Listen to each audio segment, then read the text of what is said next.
And good morning once again, my brothers and sisters in Jesus Christ. I want to welcome you to another study, and today's a very special day. I want to say a very happy birthday to my lovely bride. I hope you have a great day. Hey, well, here we go into the study. And we're in Acts chapter 12. And Acts chapter 12 is a fascinating chapter because in it, God shows his sovereign control over our lives and over history. It's very fascinating to see how God works. In fact, let me just get to it and we'll talk about it. When you get to 12:1, you read this. About that time, Herod the king laid violent hands on some who belonged to the church. So we're looking at persecution again. Christianity is viewed by some as a sect of Judaism, and people like Saul, for instance, have been trying to destroy the church. At least he did until his conversion in chapter 9. But the political system is still against Jesus as well because, again, what's the greatest threat to a sitting king? Another king. And who is the King of Kings and Lord of Lords? Jesus. The people are giving their hearts to the Lord. They're serving him as their king. The earthly kings don't like that. They want to stop it if they can. So Herod has the power to lay violent hands on some who belong to the church. And we're told he killed James, the brother of John, with the sword. Just like that, one verse. Now, think about this. James, who's this guy? Watch this. Matthew 17, the transfiguration. And after 6 days, Jesus took with him Peter and James and John, his brother, and led them up to a high mountain by themselves, and he was transfigured before them, and his face shone like the sun, and his clothes became white as light. So this James, Peter, James, and John, he's part of the three disciples that oftentimes go and have special training. He's there, Peter, James, and John, at the raising of Jairus' daughter. When Jesus goes to the Garden of Gethsemane, he takes Peter, James, and John with him, separate from the other disciples as he prays. This is James, fully trained, fully equipped, a disciple, a follower of Jesus Christ, one who's been with him all through his ministry. And here James gets one verse. Herod arrests him. He kills James, the brother of John, with a sword. Bam. End of the verse. Why would God let that happen? Well, really, that's the wrong question because God is sovereignly in control of our lives. He determines how he brings glory to his name through our lives. And James is a good example. Fully trained, fully equipped, could obviously be used in 1,000 different ways to help this early church expand, and yet God says, James, my will for you is for you to be the second martyr recorded in the New Testament, and we're not even going to talk about it. You're not going to get a big speech, nothing like Stephen had. You're just going to get thrown into a jail cell and run through by the sword. But God determines what he wants for us and how he'll use our lives to bring glory to his name. Now, watch this.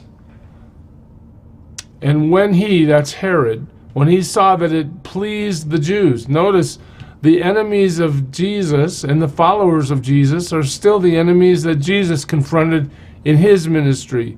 This Jewish population that will not yield themselves to their Messiah is now trying to kill the people that have yielded themselves to the Messiah. So Herod sees that the Jews are happy about it. He proceeds to arrest Peter also. And this was during the days of unleavened bread. So hey, it was great with James, let's do it to Peter, and just think how my poll numbers are going to rise. I'm going to be so popular with the Jews. Well, and when he had seized him, he put him in prison, delivering him over to 4 squads of soldiers to guard him. This is a lot of guards, over a dozen, probably about 16 soldiers to guard him, intending after the Passover to bring him out to the people. So Herod puts him on the shelf. I'm going to kill you after the Passover, and I'll be so popular. All right, Herod has a plan. He's working his plan out. He carried his plan out with James. James was executed in verse 2. Here's the plan. He's going to get Peter. What does the text tell us? So Peter was kept in prison. But look at this. But earnest prayer for him was made to God by the church. The church gathers. The church prays. This word earnest has the idea of being stretched out. They are earnestly going before God on behalf of Peter. Full strength. The whole community of faith. What does God do? Well, when Herod was about to bring him out, on that very night, Peter was sleeping between two soldiers. And just stop there for a moment. What's Peter doing, knowing that James has just been executed? He's been arrested. The execution isn't going to happen during the Passover, but we're just waiting for a day or two before we kill him. What's Peter doing? He's sleeping. Why? He's not nervous. He's resting in the knowledge that God is sovereignly in control, and God is able to determine how his life is going to be used for God's glory. He's sleeping between two soldiers, bound with two chains, and sentries before the door were guarding the prison. Verse 6, Herod has done everything he can do to make sure that when he opens that jail door, when it's time to kill Peter, that Peter's right there. But God is sovereignly in control. And behold, an angel of the Lord stood next to him, and a light shone in the cell. He struck Peter on the side and woke him, saying, "Get up quickly." And the chains fell off his hands. The angel of God visits Peter in this locked up, chained up position. The chains fall off. The angel says, "Get up." The guards are helpless. They're not even talked about here. They have nothing to respond with because they have been supernaturally dealt with. There is no more effort on their behalf because God has stopped them. The angel said to him, "Dress yourself, put on your sandals." And he did so. And he said to him, "Wrap your cloak around you and follow me." Hey, Peter, get up, get dressed. We're leaving. There it is. What happens next? Well, he went out and followed him. Peter is simply walking with the angel as the angel leads him out of this jail. He did not know that what was being done by the angel was real. But he thought he was seeing a vision. I mean, how many people get a heavenly jailbreak? And here Peter's experiencing a heavenly jailbreak, and he's not even sure it's reality. He might be dreaming it. He might be seeing it in a vision. All right, but when they had passed the first and then the second guard, they came to the iron gate leading into the city. It opened for them of its own accord, and they went out and went along one street. And immediately the angel left him. Wow. So the angel just offers Peter a heavenly jailbreak. Hey, get up, get dressed, let's go. And as they walk out of the jail, all the guards are, not dismantled, but they are put in a place where they can't respond. The gates that are locked just swing open. The angel shows Peter that it's not a dream. Here I'm taking you right out into the street. I'm going to leave you here. But Peter, I've accomplished my purpose. You are free. God has sovereign control over all of our circumstances. Peter's walking with the Lord. He's praying. He knows Jesus. He's in Jesus' hands. He knows he can sleep in the midst of his terrible circumstance because God is in control. And God does what? Gives him a heavenly jailbreak. Now, just a little side note, I hope we have time for this, but just imagine going to James's funeral. Sitting there in James's funeral, you know, Peter's mom and James' mom sitting together. Hey, you know, James' mom says, "My son was killed by the sword in the prison of Herod." And Peter's mom says, "Well, my son was given a heavenly jailbreak, and he's still running around out there preaching the gospel." And those two ladies can look at each other and go, "Why?" Well, you have to remember that God is in control. We surrender our lives to God. We deny ourselves. We take up our cross. We follow him. He gets to determine where it is he wants to take us. He gets to determine how he wants to use our lives. Very critical thing to understand. So now we see Peter sitting out in the middle of the street, free. When Peter came to himself, he said, "Now I'm sure that the Lord has sent his angel and rescued me from the hand of Herod and from all the Jewish people," all that the Jewish people were expecting. They were getting ready to come to an execution. But God said, "No, not you, Peter. You're not going that way." When he realized this, he went to the house of Mary, the mother of John, let me get myself out of the way here. The mother of John, whose other name was Mark, where many were gathered together. And what are they doing? They're praying. I don't think we really fully appreciate what it is to God when his people gather and pray. I mean, so few people in the church come to prayer. It's like they're just too busy. They're not going to pay attention, even though God has admonished us over and over and over. Pray without ceasing. The New Testament example of the church is they gather for prayer. Still, most Christians won't do it. They have other things to do. But I want you to see in Acts chapter 12 that the church body gathers and prays and plays an integral part in God's move on Peter's behalf as they pray. God listens. He tells us to cast our cares on him because he cares for us, and here we see an example of it. And now we're going to see the rest of the story. And when he knocked, so Peter's at the door.